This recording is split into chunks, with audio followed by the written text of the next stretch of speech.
할렐루야. 우리 앉으시면서 인사 나누시겠습니다. 정말로 반갑습니다. 전후자에 계신 분들, 오늘도 말씀 안에 또 예배를 통하여서 주님 안에 있는 여러분들을 축복합니다.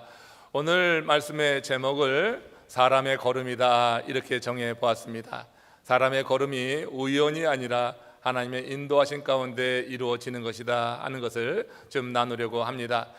지난 화요일 5월 10일에 우리 고국에 20대 윤석열 정부가 시작이 되었습니다.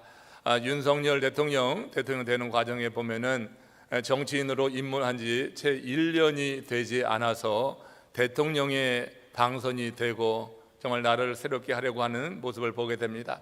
우리가 믿는 자로서 우리 고국의 일치를 위해서 나누어진 틈이 다시 봉합되어지고 새롭게 되기 위해서 우리 여러 성도님들이 함께 기도하며 새로운 정부를 축복하고 또 가는 길 가운데 하나님께서 함께 하시기를 우리가 같이 구하여 주는 것 옳은 일이라고 생각합니다. 자, 우리가 그런 이제 새로운 정부의 모습과 대통령의 모습을 보면서 저는 그런 생각을 했어요. 하나님께서 우리의 길을 인도하신다, 그런 생각입니다. 여러분은 현재 자신의 그 모습에 대해서 깊이 생각해 본 적이 있는가 합니다. 여러분의 성격이나 여러분의 현재의 지위에 이르기까지 여러분들이 깊이 생각해 본 적이 있는가?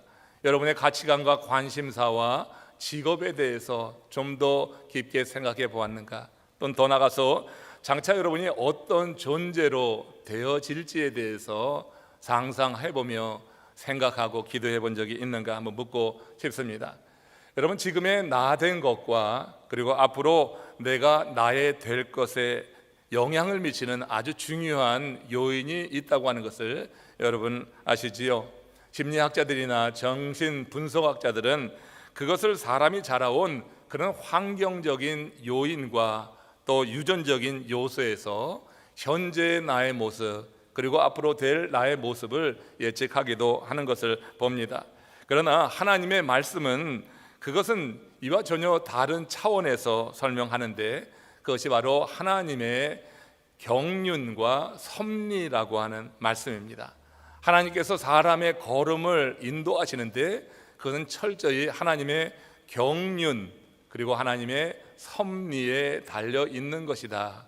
그것이 사람이 자라온 그런 환경적 요인이 없다 할 수는 없지만 넓은 차원에서 믿음의 눈으로 보게 될 때 사람이 지금 걸어가는 길과 지금까지 걸어온 그 걸음과 앞으로 걸어갈 모든 길에 하나님의 섭리와 경륜이 있다 하는 것이 성경이 우리에게 일러주시는 그런 지혜의 말씀입니다. 이와 관련해서 예레미야서 10장 23절에 보면 예레미야 선지자가 이렇게 말씀을 하지요. 한번 같이 합독합니다. 여호와여, 내가 알거니와 사람의 길이 자신에게 있지 아니하니 걸음을 지도함이 걷는 자에게 있지 아니하니이다. 지금 예레미야 선지자가 하나님께 이렇게 말씀합니다. 사람의 길이 자신에게 있지 아니하다. 내가 정해서 걸어가는 것 같지만 그 사람의 길이 자신에게 있지 않다. 걸음을 지도함이 걷는 자에게 있지 않다. 예레미야는 이렇게 보고 있습니다. 여러분, 걸음을 지도함이 걷는 자에게 있지 않다고 하는 말은 바꾸어 얘기하면은 걸음을 지도하는 자에게 있다고 하는 거예요. 그러니까 우리의 걸음을 지도하는 존재가 있다고 하는 거고, 지금 예레미야 선지자는 그이가 바로 여호와 하나님이다. 사람이 자기의 멋대로 마음대로 가는 것 같지만 그렇지 않다고 하는 것이에요. 특별히 하나님께서 구원하셔서 택하신 하나님의 사람들이 걸어가는 걸음에는 하나님의 섭리와 경륜이 있다. 걸음을 지도하는 이가 있다고 하는 것이고, 오늘 본문 시편 37편 23절 24절에서 시인 다윗도 같은 맥락에서 이런 말씀을 하고 있는데 보다 구체적으로 말씀합니다. 합독해 읽겠습니다.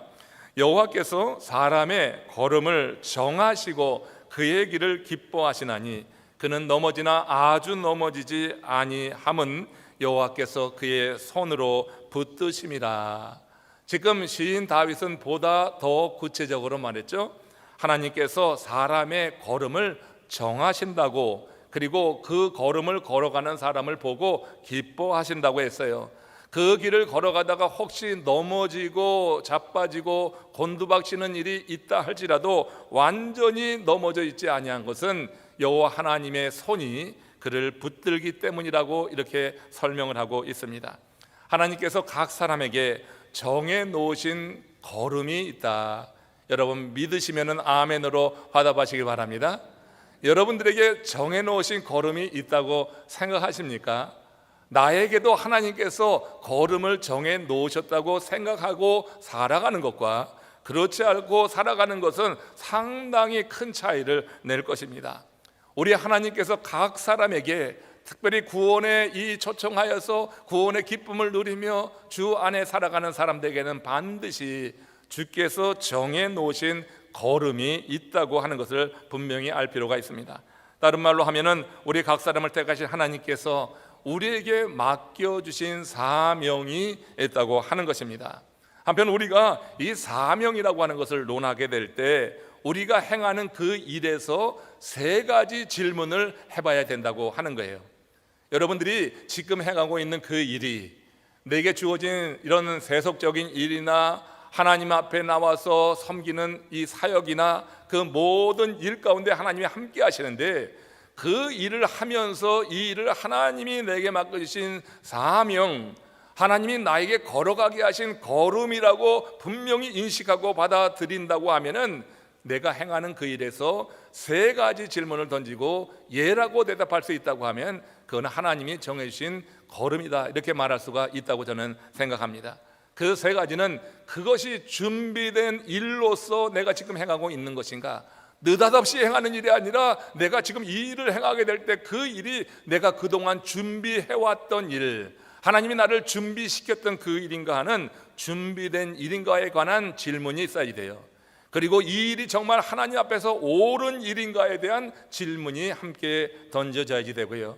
그리고 그 일을 내가 잘 할 수 있는가 하는 이 세 가지 질문에 대해서 우리가 예라고 하면 그건 하나님이 나에게 맡겨주신 사명입니다. 이 사명은 교회 안에서 이루어지는 사역만이 아니라 여러분들이 살아가는 세상의 직업, 내가 행하는 세상 일 가운데서도 같은 마음으로 같은 질문을 던져보면은 여러분들의 세상 일도 하나님께서 내게 주신 그런 사명으로 받아서 우리가 충성스럽게 그 일을 감당하면서 더 많은 열매를 맺을 수 있다고 생각을 해요. 여러분, 준비된 일인지 옳은 일인지 잘 할 수 있는 일인지 이걸 보고 하나님께서 내게 주신 사명이다 여기서 그렇게 감당하게 될 때 하나님을 기쁘시게 하는 일이 되는 것입니다. 왜? 하나님께서 사람의 걸음을 정하시고 그 정한 대로 나가는 그 사람을 보고 기뻐하신다고 했어요. 그리고 기뻐하실 뿐만 아니라 그 일을 행하면서 혹시 넘어지고 실패하고 막히는 것 같다 할지라도 하나님께서 실패한 자리에 그대로 두지 않고 하나님이 당신의 능력의 손으로 그를 잡아 일으키셔서 결국은 그 걸음을 계속해 나가도록 돕고 그 걸음 끝에 열매가 맺혀지도록 행하신다고 하는 것이니까 이 세 가지 질문을 우리가 하나님의 성전에서 행하는 사역은 물론 여러분들이 생업으로 행하는 모든 직업 가운데도 한번 던져보면서 행하면은 도움이 되고 하나님의 일을 더 잘 감당할 수 있으리라고 생각합니다. 우리가 한 예로 하나님께서 크리스천을 박해하던 바울을 이방인의 사도로 부르시는 것이 아주 좋은 예가 될 것 같습니다. 하나님이 그를 위해서 정하신 걸음은 이방 임금과 이방 민족들에게 복음을 전하라고 하는 것이었습니다. 하나님은 이 일을 위해서 그를 부르실 때 사흘간 앞이 보이지 않는 깜깜한 경험을 하게 하셨어요. 아주 신비한 경험이었고 동시에 두려운 경험이었습니다. 하나님께서 정하신 그 걸음은 지금까지 그가 걸어왔던 걸음과 전혀 상반되는 반대의 방향으로 나가는 걸음이었어요. 이 걸음은 이방 임금, 이방인에게 복음을 증거하는 건데 이 일을 위해서 사흘간의 깜깜한 경험, 하나님은 이 일을 통해서 율법에 그렇게 충성하던 바울을 이제는 복음을 위해서 생명까지 거는 전도자로 바꾸어 내셨다고 하는 것입니다.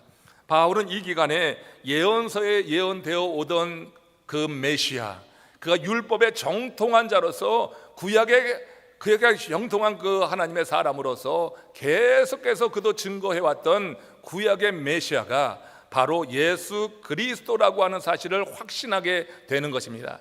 자기가 지금 핍박하고 있는 그동안 그가 그렇게 선포해왔던 구약의 메시아라고 하는 것을 알게 되었을 때 그의 삶의 방향이 완전히 바뀌어지고 걸음이 바뀌어지는 그런 경험을 하는 거예요. 그러면서 그는 어떤 고난과 핍박에도 흔들림이 없이 예수를 주로 전하는 전도자로 세워지게 되었다고 하는 거예요. 여러분, 하나님이 정하신 걸음을 하나님께서 인도하시는 그때는 하나님이 아시는 것입니다. 평생 내가 원하는, 내가 추구하는 그 길을 걷다 할지라도 하나님께서 때가 되어서 그의 걸음을 바꾸시면은 한순간에 바뀌어지는 거예요. 사흘의 경험이 바울의 모든 것을 뒤바꿔 버렸다고 하는 것이지요. 그의 걸음을 이제는 사람의 걸음이 아니라 하나님께서 기뻐하시는 걸음을 걸어가도록 그렇게 인도하신 것을 볼 수가 있어요. 여러분, 앞에 3년 전에 산 아름다운 옷이 한 벌 있습니다. 그런데 3년 전에 많은 돈을 들여서 사랑하는 이와 함께 여행을 떠나서 그 여행지에서 많은 추억을 담은 사진이 또 하나 놓여 있어요. 여러분, 이 3년 전에 산 옷과 3년 전에 그 사랑하는 이와 같이 가서 찍었던 그런 사진 하나를 놓고 볼 때 어떤 것이 현재 여러분에게 더 큰 행복감을 줄까요? 지금도 여전히 옷이라고 물질적인 차원에서 생각하는 분이 있을지 모르겠어요. 그러나 진정한 행복, 그것은 물질에 있지 않는 것입니다. 여러분, 사람이 추억과 경험을 위해서 돈을 쓰는 경우, 이것은 마치 사랑하는 이와 함께 먼 여행도 떠나고 그 여행지에서 많은 추억을 쌓고 행복한 순간을 그 사진에 담는 것과 같은 일이 되겠죠. 이렇게 추억과 경험을 위해서 돈을 쓰는 경우와 물건을 사기 위해서 돈을 쓰는 경우, 그 행복감이 다르다고 하는 거예요. 3년 전에 샀던 그 옷은 시간이 흘러가면은 이제 저기 폐기 처분되게 됩니다. 그러나 3년 전에 사랑하는 이와 함께 여행을 떠나서 그 여행지에서 이것저것 보면서 행복하고 많은 대화를 나누며 추억을 쌓았던 그 사진 한 장은 시간이 흘러도 절대로 폐기 처분하지 않는 것입니다. 3년 전에 산 옷은 10년 흐르고 20년 흐르면은 옷장에서 다 제거해야 되지만 3년 전에 찍은 그 사진은 아마 죽을 때까지 그것을 간직하게 될 것입니다. 우리가 어디에 돈을 썼느냐, 여기에 따라서 그 행복감의 차이가 다른 거예요. 내가 어디에 시간을 썼느냐에 따라서 우리가 경험하는 행복의 도도 차이가 있는 것입니다. 바울이 주님과 함께한 그 사흘이라고 하는 시간을 한번 생각해 보세요. 이 사흘이라고 하는 시간은요, 그에게 굉장히 두려운 시간이었고 깜깜한 시간이었지만 그 시간에서 그는 빛을 받습니다. 주님께서 그와 함께 하신 것입니다. 부활하신 주님이 그와 사흘 동안 온전히 같이 하시면서 그가 핍박하던 예수 그리스도에 대해서 일러주셨고, 그 예수 그리스도가 바울이 그렇게 오랜 동안 구약에 정통하면서 선포해왔던 바로 메시아라고 하는 사실을 바울로 하여금 깊게 느끼고 경험하고 확신하게 했다고 하는 거예요. 그러니 여러분, 그 사흘이라고 하는 시간이 얼마나 귀하고 얼마나 가치 있고 그 삶에 잊혀지지 않는 시간이 되었을까를 우리는 생각해야 되는 겁니다. 사흘의 시간은 그로 하여금 옳은 일이 무엇인지 그것을 분명히 알게 했어요. 내가 지금 추구해야 될 옳은 일에 헌신하도록 그의 마음을 준비하는 그런 시간이 되었다고 하는 것입니다. 유대 율법 학자로서 준비되어 왔던 바울입니다. 유대 율법 학자라고 하는 것은 율법에 그렇게 예시되었고 예언되었던 그 메시아에 대한 정통한 지식을 갖고 있고 말씀 위에 서 있는 사람이라고 하는 것이에요. 거기다가 이 바울은 헬라어에도 능통했었는데 이 헬라어의 능통함으로 말미암아서 언어의 장벽이 없어서 그 헬라어에 능통하도록 준비된 그 일과 함께 이제 예수 그리스도가 바로 구약에 예언되었던 메시아라고 하는 이 옳은 일에 대한 확신, 그러니까 세 가지 질문 한번 생각해 보면 바로 사도 바울은 예라고 대답하며 주께서 걸어가게 하신 그 걸음을 갈 수가 있는 거예요.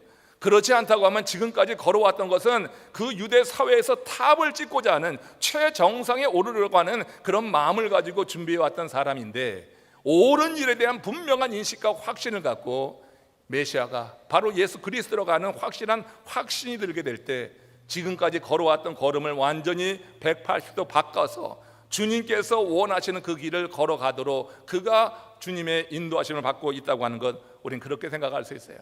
그래서 바울이 걸어가는 그 걸음은 이제는 하나님께서 맡기신 사명 있는 길이다, 이렇게 우리가 분명히 말할 수가 있는 것입니다.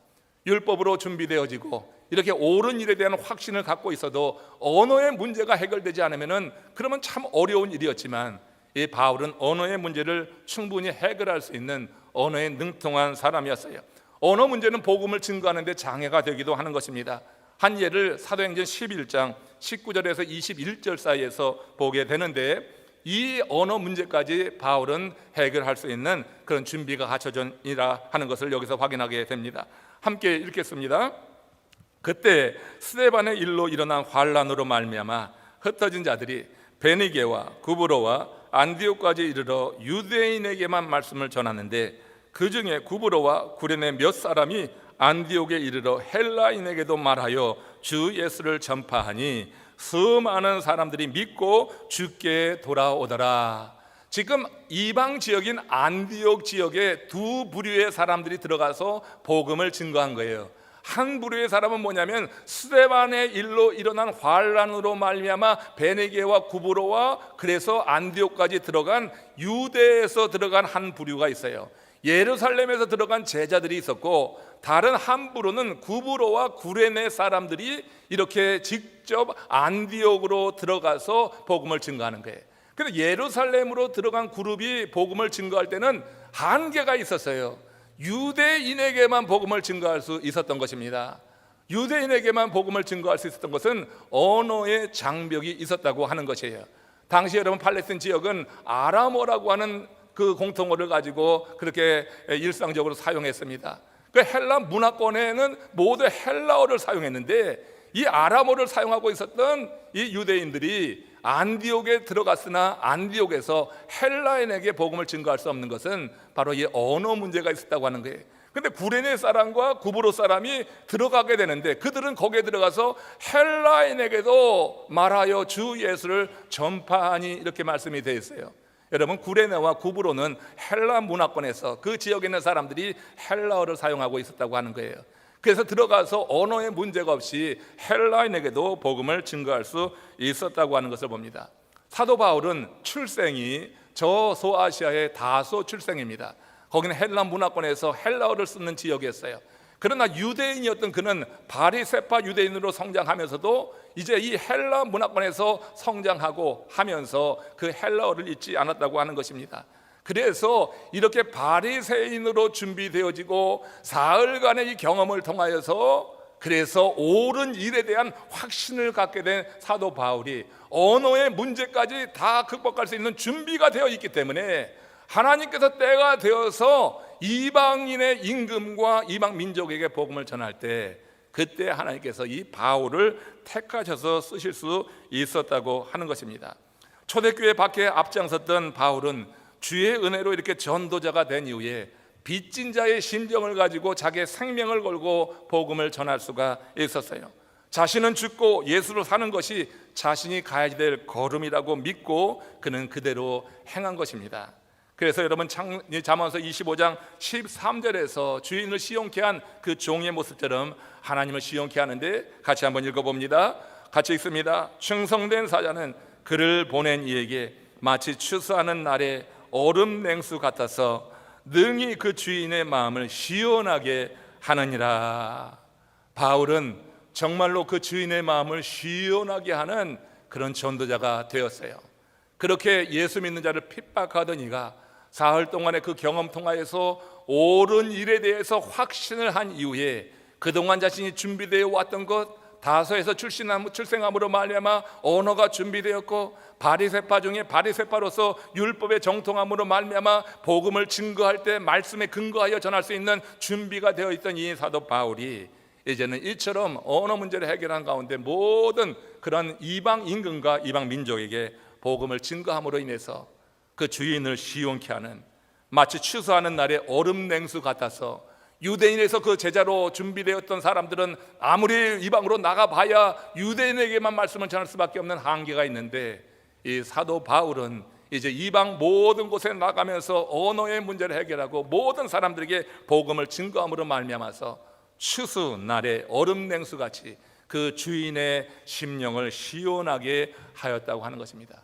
이민 목회를 하면서 한계가 있는 것이에요. 저도 여러분 이 같은 말씀을 정말 언어가 자유로워 가지고 여러 인방 민족에게 전했으면 참 좋겠어요. 근데 되지가 않잖아요. 한계가 있잖아요. 그러니까 사도 바울은 모든 면에서 준비되었다고 하는 거야.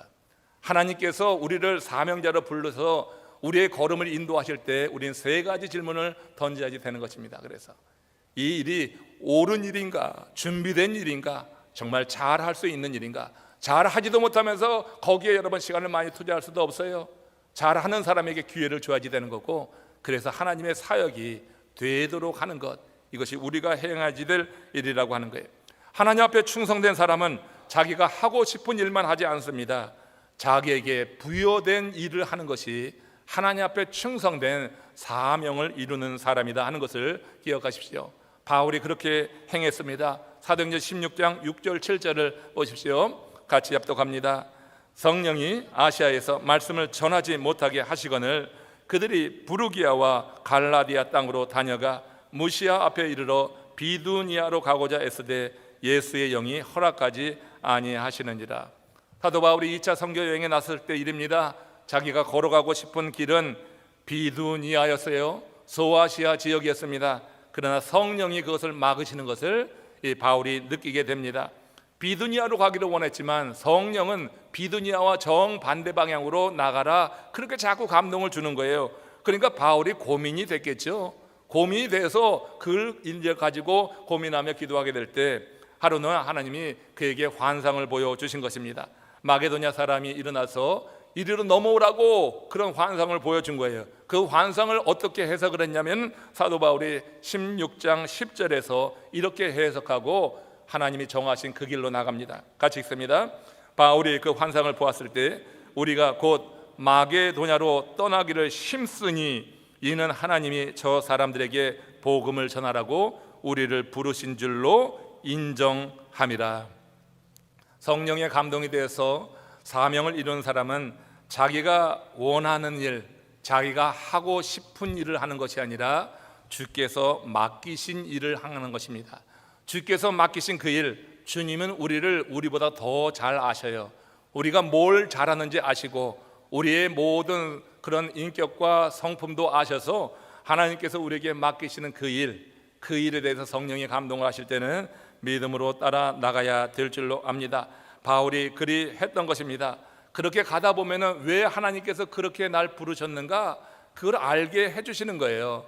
그거 다 사람을 통하여서 이루시는 일인데, 여러분 바울이 그 환상을 보고 그렇게 유럽 지역으로 넘어가게 됐을 때, 그 유럽의 첫 성인 빌립보 지역에 이르렀을 때 바울이 옥감 장수 루디아를 만나죠. 또 점하는 귀신 들린 여종을 만나서 그를 치료하는데 그 일로 인해서 이 바울이 옥에 갇히게 되죠. 그리고 옥에 갇혔을 때 거기서 간수를 만나고 또 죄수들을 만나면서 결국 어떤 일이 이루어지냐면 빌립보의 최초의 교회가 세워지게 되는 것이에요. 바울이 소아시아, 그 자기가 가고자 했던 길을 떠나서 주께서 가라 하신 곳으로 걸음을 옮겼을 때 그곳에는 아무런 알 수 있는 사람도 없었어요. 어떤 일이 벌어질지 도무지 알 수 없는 길이었어요. 깜깜한 길이었어요. 그렇지만 하나님께서 성령 안에서 그에게 감동을 주실 때 그가 걸음을 옮겨서 빌립보 지역으로 들어갔을 때 이제 그곳에서 거처를 가지고 복음을 증거할 수 있는 옥감 장수 루디아를 만난 겁니다. 이 여사업가 아니에요? 여사업가를 만나서 거기에 거점을 두고 그러면서 복음을 증거하게 된 거예요. 이 복음을 증거하다가 이 점하는 귀신 들린 여종도 만났고 성령이 감동하여서 그를 치유해서 귀신을 쫓아냈는데 그 주인들에게 모함을 받아가지고 결국 옥에 갇히게 되었죠. 옥에 갇혔는데 거기서 만난 사람들이 간수와 죄수들이에요. 하나님의 역사 속에서 그들을 복음을 전하게 하고 그들은 그 자리에서 예수의 제자가 되는 일이 있었고요. 이로 인해서 세워진 교회가 빌립보 교회였다고 하는 거예요. 주께서 정하신 걸음을 걸어가게 될 때 우리가 예상치 못한 일을 만날 수 있지만 결국에 가서 하나님께서 그곳으로 부르신 이유를 이런 사람들의 만남을 통하여서 우리에게 알려주시는 것을 보게 됩니다. 나 주님의 기쁨이 되기 원하네 하는 복음 찬송이 있습니다. 그 가사에 보면 이런 내용이 있어요.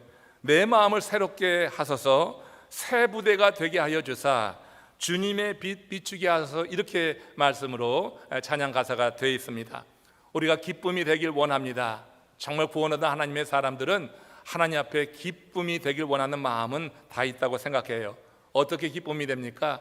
우리 마음이 새롭게 되어서 새 부대를 준비해야지 돼요. 이 새 부대에만 하나님께서 말씀을 주시는 거예요.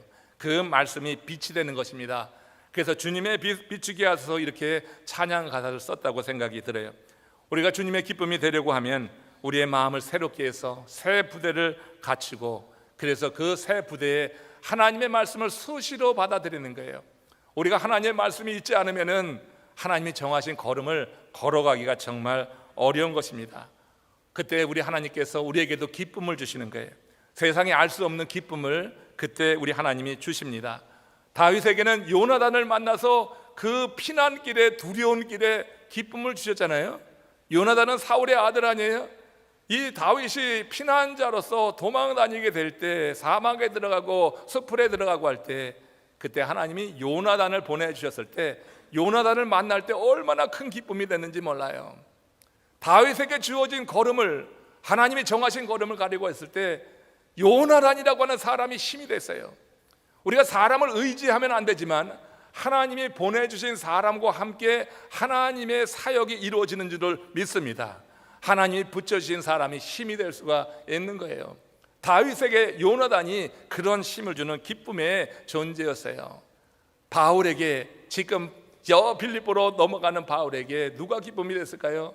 옷감장수 루디아라고 하는 여인, 비즈니스 워먼입니다. 그 여인이 그에게 큰 힘을 더해 주면서 빌립보 지역에 교회가 세워지게 된 것을 우리는 기억해야지 됩니다. 우리에게도 하나님이 우리의 걸음이 아니라 주님께서 원하시는 걸음을 걷게 하실 때 만남의 축복을 주실 줄로 믿습니다. 우리는 하나님의 일에 대한 분명한 인식만 갖고 있으면 하나님께서 우리에게 만남의 기쁨을 통하여서 그 일이 이루어지도록 역사하신다고 하는 거예요. 우리가 하나님이 정하신 길을 가다가 넘어지기도 합니다. 꼬꾸라지기도 합니다. 그렇지만 하나님이 우리에게 보내주신 그 사람의 손을 붙잡고 일어나게 하셔요. 그 사람의 손은 사람의 손이 아니라 그게 하나님의 손길이 되는 것입니다. 그래서 우리가 하나님의 일을 계속해서 감당하도록 행한다고 하는 거예요. 제가 설교 때마다 사역에 대해서 얘기하니까 좀 부담이 있는 분들이 있는 것 같아요.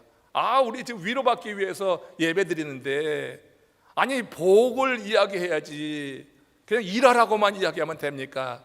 근데 여러분 말 몰라서 하는 얘기야. 저는 본질을 이야기하는 거예요. 여러분들이 참된 위로, 사람의 위로가 아니라 하나님의 위로를 받기 위해서 사역에 동참하라고 그렇게 요청하는 줄로 믿으시기를 바랍니다. 여러분들이 세상의 복이 아니라 그야말로 그 복과는 비교 안 되는 하나님의 복이라고 하는 거예요. 3년 전에 샀던 그 옷 한 벌을 보고 기뻐하는 것과 3년 전에 사랑하는 이와 함께 여행을 가서 추억을 쌓고 거기에서 이야기를 나누고 하면서 찍어놓은 사진 한 장을 보면서 느끼는 행복은 다른 거예요. 우리 인생은 점점 깨달아가게 되는 것입니다. 이 세상적인 것으로 우리를 만족시킬 수 없다고 하는 것을 알아요. 진정한 행복이 무엇인가, 진정한 복이 무엇인가를 여러분들에게 알기 위해서 사역을 이야기하는 거예요. 일만 시키려고 하는 것이 아니라 이 사역을 통하여서 우리가 진정으로 참된 복이 무엇인지, 하나님과 함께 할 때 누릴 수 있는 그런 행복이 무엇인지를 여러분 경험할 수 있으리라고 믿습니다. 세상적인 것 시간 흘러가면 다 후패해지고 사라지고 말 것이에요. 그러나 주님과 함께하며 사역을 통하여서 한 영혼이라도 같이 주 앞에 이끌어드리고 그 일을 통하여서 하나님의 일에 쓰임 받았다고 하는 이 기억은 결코 잊혀지지 않고, 우리가 쌓아놓은 그 모든 물질은 산 같다 할지라도 우리가 차에서 내리는 순간에 다 사라지고 마는 거예요. 차창을 내다볼 때 산도 가고 나도 가고 다 가는 것 같더니 차에서 내려올 때 보니까 산은 없고 나만 왔네. 다 두고 저만 가는 것이 인생인가 하노라. 이 인생이라고 하는 시조에서 보여주듯이 우리가 여러분 바라고 그렇게 여러분 매이고 있는 세상 것이라고 하는 게 그런 거예요. 진정으로 우리가 행복한 것, 복된 것이 무엇이냐? 주님의 일에 우리가 함께 참여하고 그 사역을 통해서 하나님의 일을 이루게 될 때 거기서 누릴 수 있는 그 기쁨과 행복한 그런 감정을 하나님께서 우리에게 허락해 주시는 것입니다. 시편 37편 34절 오늘 본문에 보면 이렇게 기록됩니다. 그는 넘어지나 아주 넘어지지 아니함은 여호와께서 그의 손으로 붙드십니다. 여러분, 살면서 하나님이 나를 붙들어 주신 경험 한 번도 없이 신앙생활하는 것은 사역을 하지 않은 증거입니다. 하나님의 일을 한다고 하면은, 우리가 하나님이 기뻐하시는 사명 있는 인생을 살아간다고 하면은요, 넘어지고 꼬꾸러지는 경험이 있어요. 그러나 아주 넘어지지 않는 거예요. 그래서 주께서 나를 붙들어 주신 경험이 우리로 하여금 우뚝 서서 다시 그 걸음 방향 그대로 나가게 돕는다고 하는 거예요. 하나님이 여러분들을 이렇게 세워주신 경험이 있기를 주의 이름으로 축원합니다. 부로 일을 망치자고 하는 건 아니에요. 그러나 사명을 감당하다 보면은 그렇게 어려운 경우가 있지만, 그런 경우라 할지라도 우리 주님께서 당신의 손으로 우리를 붙잡아서 일으켜 세워주신다. 그래서 주님의 손에 붙잡히면 그런 경험이 한 번 있는 것과 없는 것은 상당한 차이를 나타낼 수밖에 없습니다. 여러분, 갓난아이들이 걸음 걸을 때 보십시오. 걸음 배울 때 수없이 넘어지지 않습니까? 근데 그걸 실패라고 하는 사람은 아무도 없습니다. 그것은 배움일 뿐입니다. 걷기 위한 과정이라고 하는 거예요. 넘어지는 것이 걷기 위한 과정이에요. 주님께서 우리에게 당신의 걸음을 정해주시고 걸어가게 하실 때 우리가 넘어질 수 있다고 하는 거예요. 그러나 넘어져도 완전히 넘어지지 않아요. 넘어지는 것은 그 길로 걸어가기 위한 그런 과정이에요. 넘어지면서 배우는 것입니다. 자전거를 배울 때도 넘어지면서 배우잖아요. 스케이트를 배울 때도 넘어지면서 배우잖아요. 넘어진다고 누가 조롱합니까? 처음에 초보자에게. 넘어지면은 다시 이렇게 세워지고 격려하고 할 수 있어 하고 그렇게 힘을 주지 않아요? 그렇게 넘어지면서 배우는 거예요. 주의 길을 걷다 보면 넘어지는 거 당연합니다. 꼬꾸라질 수도 있습니다. 코를 찌을 수도 있습니다. 그러나 넘어진 자리에 있도록 하나님께서 두시지 않아요.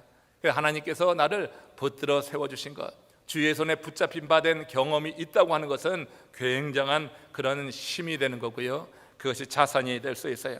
시인 다윗은 이 사실을 그 인생에서 수없이 경험한 사람으로서 이렇게 선포합니다. 시편 37편 37절 38절 오늘 보면 끝부분입니다. 같이 읽겠습니다.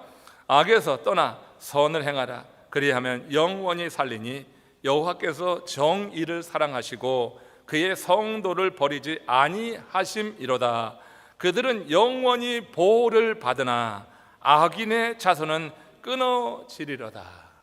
하나님께서 영원히 보호하시는 하나님의 사람들, 내가 원하는 길이 아니라 하나님께서 나에게 정해주신 길을 가는 사람, 그를 영원히 보호해 주시는 거예요. 하나님께서 우리에게 당신의 길을 정해 주실 때 하나님은 우리가 그동안 준비해온 모든 것이 그 길에 쓰임받도록 역사하시는 거예요. 내가 걷는 그 길에 대해서 옳다고 하는 확신을 주시는 거예요. 그리고 그 일 속에서 많은 열매를 맺도록 그 일을 잘 하도록 역사하셔서 그 일이 하나님이 내게 맡기신 일이구나, 이런 확신 속에서 우리는 하나님께 영광을 돌리게 된다고 하는 것입니다. 그래서 우리가 하나님께서 정해준 그 길을 가게 될 때 누구나 되는 인생을 산다, 되는 거예요. 안 되는 게 아니라 하나님이 정해주신 길을 가면은, 믿음으로 가기만 하면은 되는 인생을 하나님이 허락해 주시는 줄로 믿으시길 바랍니다.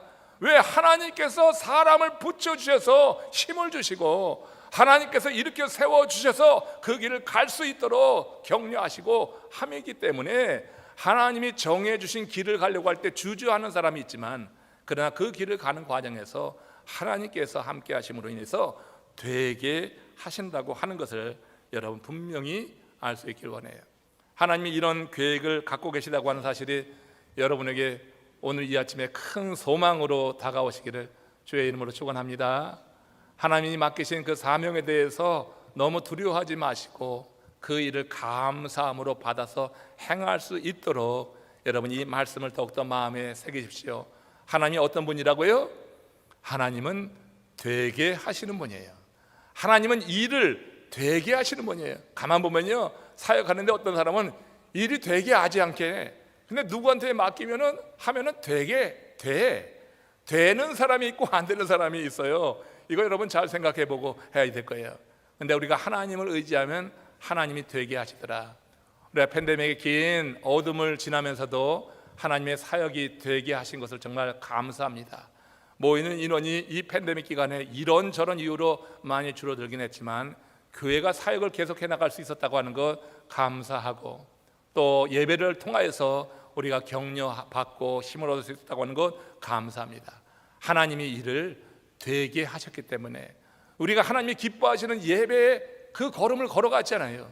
아무리 어두운 그런 순간에도 우리가 하나님이 기뻐하시는 그 길로 나아갔잖아요. 하나님이 되게 하신 증거들을 여러분 못 보십니까? 여러분, 이거 보통 일이 아니에요. 우리 교회 하나님께서 베푸신 은혜, 하나님께서 되게 하신 거예요. 하나님이 정하신, 하나님이 원하시는 옳은 길을 향해 나갈 때 하나님께서 되게 하시더라. 에스겔 33장 2절 3절 마지막으로 같이 보면서 말씀 정리합니다. 같이 읽겠습니다. 이를 행하시는 여호와, 그것을 만들며 성취하시는 여호와, 그의 이름을 여호와라 하는 이가 이와 같이 이르시도다. 너는 내게 부르짖으라. 내가 내게 응답하겠고 내가 알지 못하는 크고 은밀한 일을 내게 보이리라. 크고 은밀한 일을 왜 보여요? 일을 되게 하기 위해서예요. 일을 되게 하기 위해서. 저는 이 말씀의 앞부분이 참 마음에 와닿습니다. 일을 행하시는 여호와라고 하는 거예요. 그 다음에 뭐라고 했냐면 일을 만들며 성취하신다고 그랬어요. 일을 되게 하시는 하나님은요, 우리가 볼 때 일이 되는 것 같지도 않고 뭐 막히는 것 같은데, 근데 하나님이 일을 되도록 만들어 가시더라고요. 그러니까 크고 은밀한 그런 역사를 통하여서 일이 되도록 만드시는 분이다. 여러분들이 막혔다고 하면은 한번 이 말씀 깊게 생각해 보세요. 하나님이 기뻐하시는 그 걸음을 걷고 있습니까? 그 하나님께서요, 일이 되도록 만드실 거예요. 근데 여러분, 일이 되지 않아요? 왜 그럴까 생각을 해 보십시오. 하나님께 부르짖어 보았습니까? 너는 내게 부르짖으라. 그리하면 내가 알지 못하는 크고 은밀한 일을 내게 보이리라. 크고 은밀한 일을 보임으로 말미암아서 일이 되게 하시는 분, 일을 만들고 성취하시는 하나님의 역사가 하나님이 정하신 그 걸음을 걷는 이들에게 하나님께서 베푸시는 은혜요 참된 복이다 하는 거예요. 우리 고국에 혹은 아틀란타의 뭐 찜질방에 가서 보면은 찜질방 그 탈의실에 이런 문구가 하나 써 있어요. 귀중품은 카운터에 맡기십시오. 맡기지 않은 것은 책임지지 않습니다. 여러분, 그 문구가 하나님과 우리와의 관계를 말씀해 주는 것 같이 어느 순간 들리더라고요.